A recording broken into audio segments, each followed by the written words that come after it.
Hello, guys. This is Abraham. This is Ams, and welcome to Drive a Podcast. Today, we're gonna be talking about last weekend at Bahrain. We're gonna be going over uh, all of the events that happened throughout the weekend. First, I would like to introduce us as your podcast hosts. This would be our first episode for Drive A. And firstly, Amelie, would you like to introduce yourself? Yeah. Hi, I'm Amelie. I'm 28 and I'm French. My favorite drivers are Pierre Gasly and Charles Leclerc, and I'm a Ferrari and McLaren girl. And I am Abraham. I am 25 years old. I started watching motorsport, specifically Formula One, in 2002 because those are my first memories from it. And right now, my favorite driver is Carlos Sainz. Team I support, Ferrari, even though they hurt my heart every year. But here I am, They hurt. supporting They Ferrari. hurt everyone. They hurt everybody. Oh, Jesus. But yeah, a little summary about the racing weekend. Well, who would have thought? Red Bull won We again. exactly. We're going to discuss Red Bull dominance, maybe going all year. Let's hope not. Let's hope not, but it seems that it's not very likely. Seems like a repetition of 2023. What did you make of Max's victory last race? I think he was spectacular, and he just handled it from the first lap till the end in an It incredible was. way. It was like. It was very classic Max Verstappen. It was like no mistakes, always good in like the calls he was making. It was not a surprise to me that he won. I was hoping the gap would be less with the second and with the other teams, of course. But I heard Ferrari drivers saying that they could be closer to Red Bull than we saw this weekend. So let's see how it all evolves. Yeah, I mean, Bahrain, since the start of the new regulations, has always been a good track for Red Bull. I only wish that Perez could have qualified better. My concern at the moment is that Perez will not show any teeth, any nails when fighting Verstappen, if there is gonna be any fight. As we saw last year, he only won two races. Mhm. So yeah, Yeah, I I don't think know. yeah, I think Perez is just gonna is at the end of his contract, I think. So it's like in his interest to just follow team orders. So yeah, let's see. And it's what I liked about Sainz this week because he's clearly has everything to show now that he knows he's not resigning with Ferrari. So he has everything to show to the other teams like, hey, I'm here. And it's really what he did this race. It was clean racing, clean overtaking, nothing to say. Yeah, I guess he did the part of the squire really well. He did fight. He had a good start actually. He took over Sainz, and then he raced really well with Leclerc having all his issues, and at the end of the day, Mercedes not having the pace that they Mm-hmm. expected. I was only glad that Sainz could have, had a short gap to Perez. What I don't know clearly if Perez was holding a lot of pace, or if it's really Ferrari that it's not close but kind of close to Mm-hmm. Red Bull. So But yeah, I I feel like it's the all-time question because it's always so Max, I feel like it's a good moment to say Max put up a new record for the gap between finish between P1 and P2 mm, with 20 more than 22 seconds between him and Perez. So like the question is like are the Red Bull that quick or is Max just getting every single thing there is to get out of the car while Perez is just not struggling but like not being able to extract as much as Max. So like if do we really know if like Ferrari can be close to the Red Bull, which would be very good, or if it's just, yeah, I don't know. I really don't know either because there were a lot of races in which Perez was in second place last year. You know, it was like you could have your occasional Mercedes, you could have your occasional Mhm. Ferrari be in second place. I definitely believe that the Red Bull is a superior car now. Hopefully, No, as clearly it the is. yeah, so hopefully as the year goes forward, we can see better developments not only from Ferrari but from Mercedes and Mhm. McLaren. Hopefully, that they ended really strong the last year. Yeah, And it mhm, was go ahead. complete makeover from McLaren. They finished P7 and P8, I think, this week, and last Yeah, year they finished something like P18 and P19.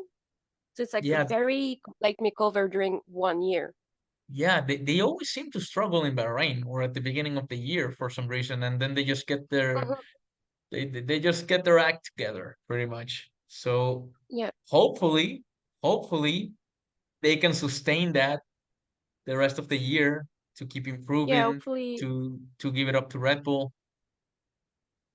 it would be very fun because at the end of last year they were pretty close. Norris and Verstappen were pretty close last year, Hmm. so it would be like very very fun fights on track. Well, hopefully. I mean, at the end of the day, I think it's gonna be another year to the max, another year where we all become Dutch national citizens for the amount of times we're gonna be listening to that anthem. But I'm not gonna lie, I turn my stream off not to listen to the Netherlands anthem every weekend because I can't anymore. it's funny because I think everybody loved the Dutch, but after Formula One, I think nobody wants to know anything about it. It's like I don't have anything against the Dutch. It's the anthem I can't anymore. I've heard it too much. I think even the Dutch have enough Dutchness in Yeah. in Formula One. Yeah, Oh and well. then speaking Hmm. of like Red Bull, let's go to their sister team, Racing Bull. There Hmm. was some drama on track with the team asking Yuki to let Daniel through. So the original plan was to let Daniel through so he would catch up Bottas, Hmm. I think. Yeah. And Yuki I don't know. It protested, was didn't he? Magnussen actually on the Haas. Magnussen? Okay. Sorry.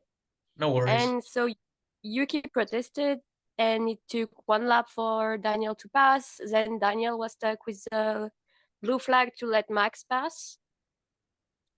And it was just a lot of frustration, both with Yuki and with Daniel. So I think it's going to be an interesting year too with those two. I was definitely not expecting that much drama in the first race between teammates. So I think nobody expected that drama. If anything, I expected that drama to yeah, come out of Ferrari, right? Because right yeah, now clearly, Sainz has nothing to lose, and I hope he goes ahead with his cavalier way of racing. I liked it, yeah. but Honestly, he should. regarding Yuki, for me it was a really stupid decision from RB because Yeah, for me too.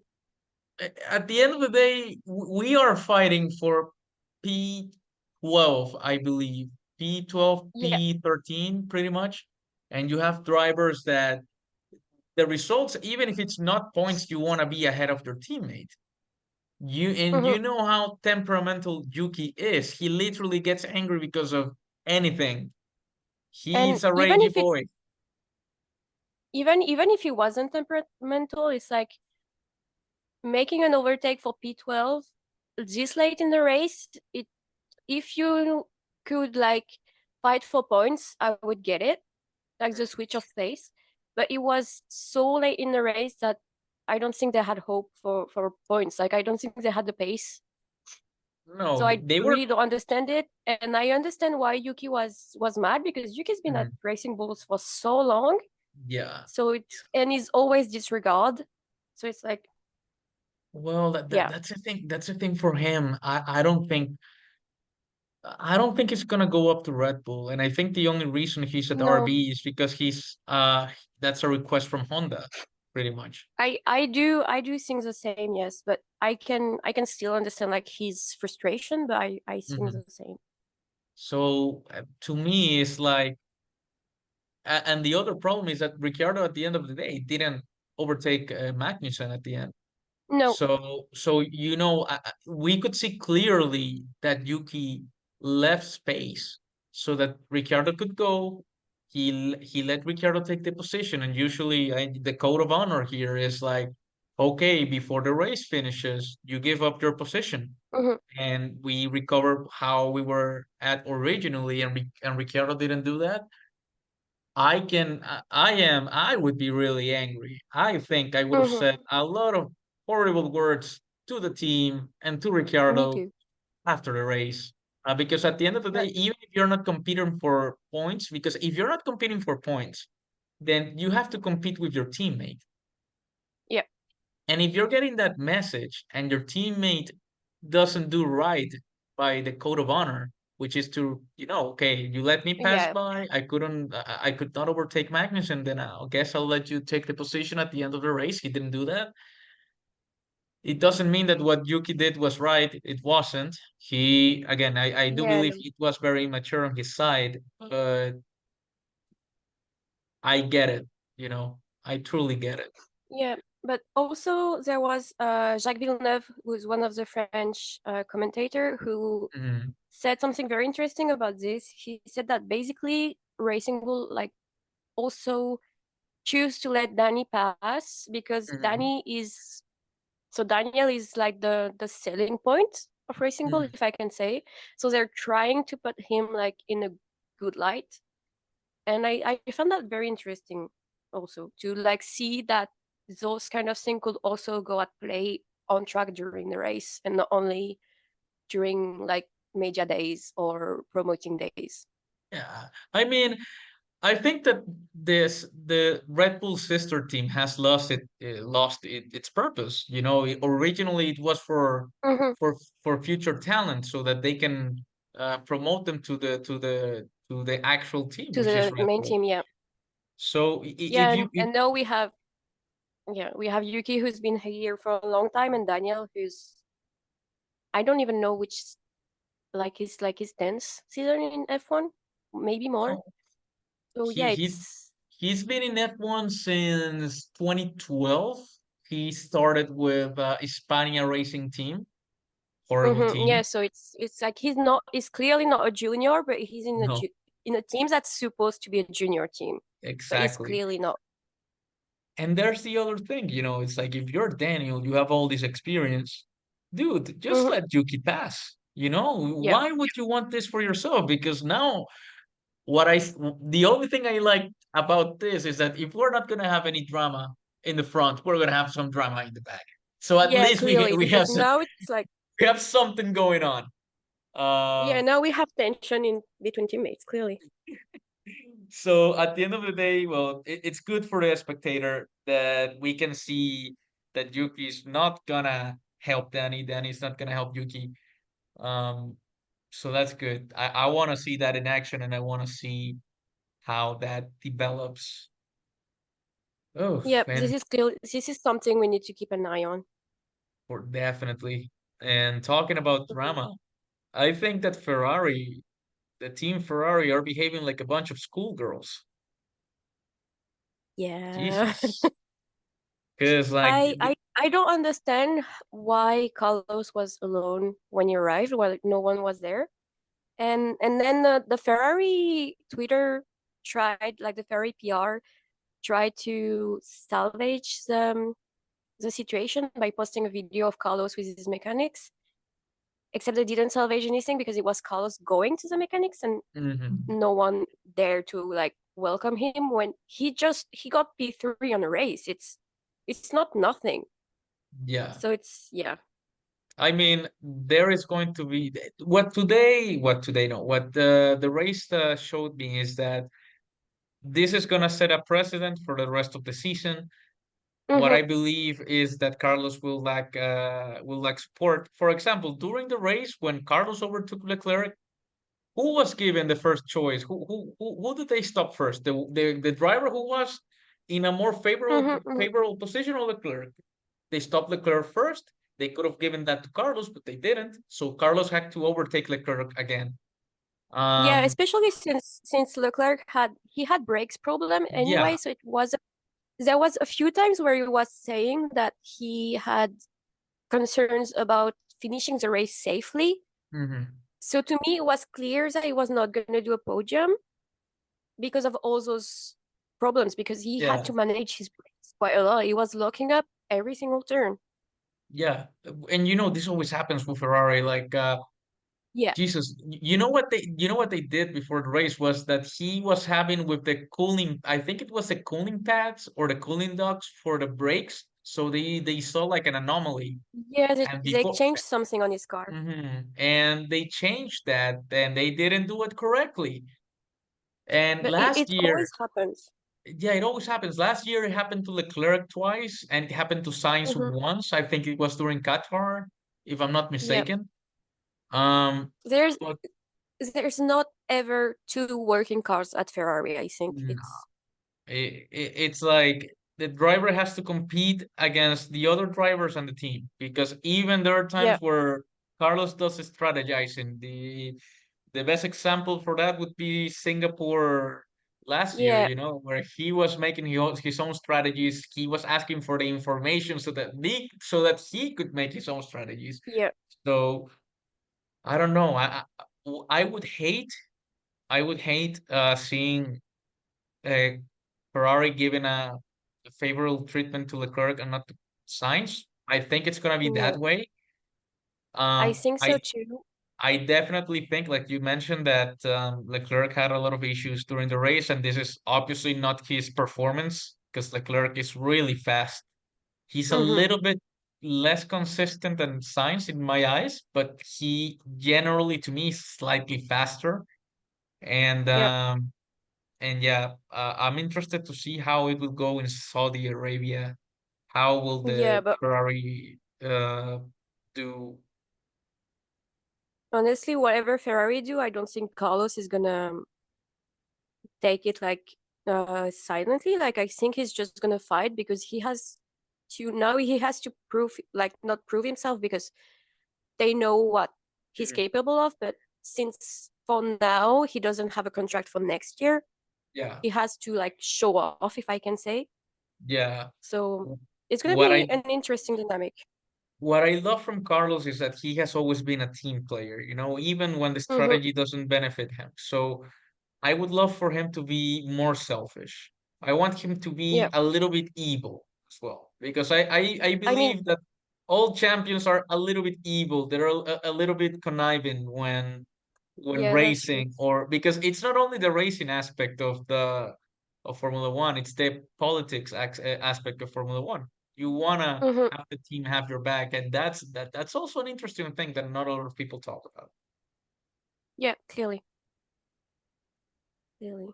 And Right. then lastly we wanted to discuss Alpine, uh, because they were even worse than I was expecting, honestly.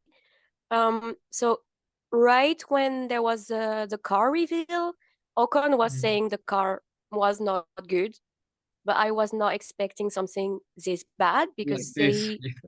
they're last. They're last. The car is 10 kilos overweight. So it's like they developed backwards during the winter. I don't know Mhm. what happened in Enstone, but yeah. You know what? If I were a French citizen like you are, I would be throwing rotten eggs at the Renault headquarters. Uh, Next time I'm going to Paris, I just stop by Viry and just be like, hey, please make a good car. Because at the end of the day, I know that the French government doesn't own the entirety of Renault, but I think it's Nissan, the French government, and somebody else, and Mercedes, I think. Um, Yeah, the French government. So my taxes pay a bit of Alpine. So yeah, clearly I'm not happy about oh how my taxes Jesus, like, are and, used. and what bothers me the most is that, dude, you have two. Even if I don't like Ocon that much, I still believe he's a great driver, and you have two great drivers driving Yeah. for a French team, driving with a French engine. Dude, you cannot mess up this badly, man. Come on, you have Yeah, the it's facilities. I they've been saying they're bringing a new car, basically, kind of like Mhm. McLaren did last year in Japan. So let's hope it's good because right now, as I don't think we could go worse, honestly. Oh Jesus! I really the last thing they need is to go worst or that Exactly. Ocon or Gasly start hating themselves a little bit more. That there's like an internal war in Mm-hmm. Alpine, which I never like calling it Alpine. I like Renault so much better. Uh, Yeah. but I guess they have to do their marketing ploy. Um, but yeah, like my fear is that Renault will leave Formula One at the end of 2025. And I don't Mm-hmm. like it because even though they're doing horrible right now, Formula One needs manufacturers, you know. Yeah. And Renault has been a staple since the 80s. So I would really Yep. hate Yeah. if they left. Now Um, they need to start making good engine. yeah, yeah, they definitely did because I mean they were great in the 90s when they won all those championships with Williams. Mm-hmm. They had two great years in the 2000s when they won as a manufacturer and team with Alonso, and they won with Red Bull. The Yep. first four championships were with Red Bull. So there is the capability, there is the manpower. I don't know if it's something related to how things are being handled up top. I don't know if Renault is like they don't want to give a lot of um Yeah. I have no idea what's happening. yeah, because at the end of the day, if you're not giving your best in Formula One, why be on it? You know, it's like, and mostly if you're receiving taxpayer dollars for this. Again, if I were a French citizen, I would be Yeah. throwing rotten eggs every single day until they fix that damn car. Jesus. But also it's very weird because in so there was the WEC this weekend and they did very well. Like it was Yeah. the first Alpine participation in WEC, Hmm. and I can't remember where they ride, but they did pretty well. So it's like it's Yeah. they have a working engine in WEC. Why don't we? They So yeah. definitely need to get better. I hope they But get better. I think we need to wait for all the modifications they're gonna bring to Hmm. Japan to really see what we're in for this year. Oh, it's really weird having Japan being so early on the schedule. It could be Yeah. interesting to see how Yeah, the cars perform on Suzuka. mhm. What would you like to discuss about the F1 Academy? Do you have an eye on somebody in specific? uh they're all my daughters. I can't choose. No, I'm gonna like watch everything going on this week and I'm gonna write it down and send you the notes. Okay, perfect. That I need to start watching Formula One Academy as well. The only thing that I didn't like is that they were not. I don't know when was it, if it was last year or 2 years ago, where they didn't finish the W series, you Yeah, know, 2 years ago. which to me was really, really Hmm. awful because Yeah. I mean, I am the type of guy who believes that if we have a winner on the W Series or the Formula One Academy, whatever, we should offer that girl a seat on a Formula 3 car, see how she Hmm. does, see if I she can know this perform. last year's Formula One Academy champion, she's doing Freca this year. Okay, because yeah, this is what I see from Formula 2 as well. We don't have any new debutants. Yep. No.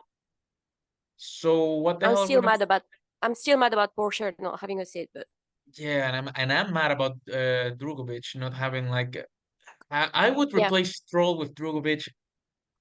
Jesus. I don't I cannot blame Stroll. You want to know why I cannot blame Yeah. Stroll? Because if I were Stroll, I would be doing exactly the same thing. If I Oh had the yeah, money definitely. to be there and stay there, I would and Hmm. screw everybody else. But as a fan, it's like, Jesus, let Drugovic drive. Yeah. Let's see how he does. I really want to see how he develops himself because if the guys are not having a chance, Mm-hmm. Imagine a girl. Exactly. Yeah, exactly. And I mean, oh, wait, what's done?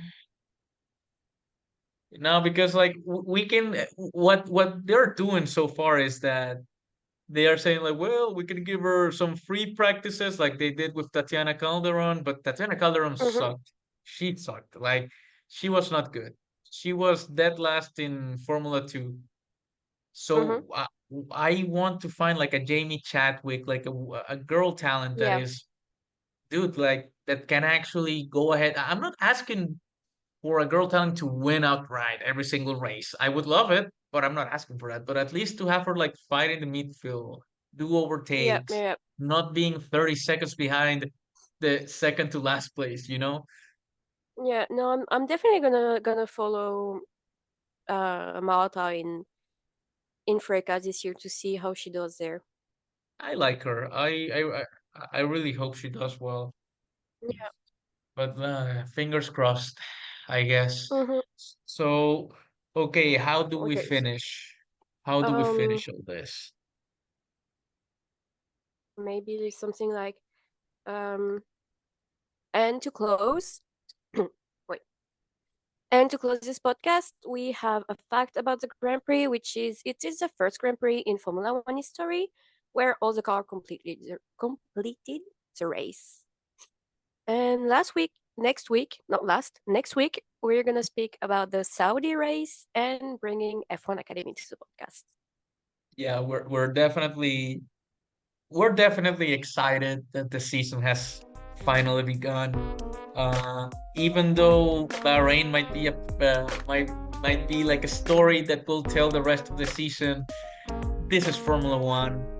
We are happy that it's back, and hopefully the Saudi race will awaken Perez. Who knows? Because he won Saudi's race Yeah. last year, and yeah, uh, we we hope that next race is great, and we're gonna keep a close follow up for Formula One Academy. I want to see how the girls race, and I want to see how the championship is gonna develop. Yep. We hope you like this podcast. This was Ams. And this was Abraham, and thank you for We'll see you watching. next week. Bye Bye. bye.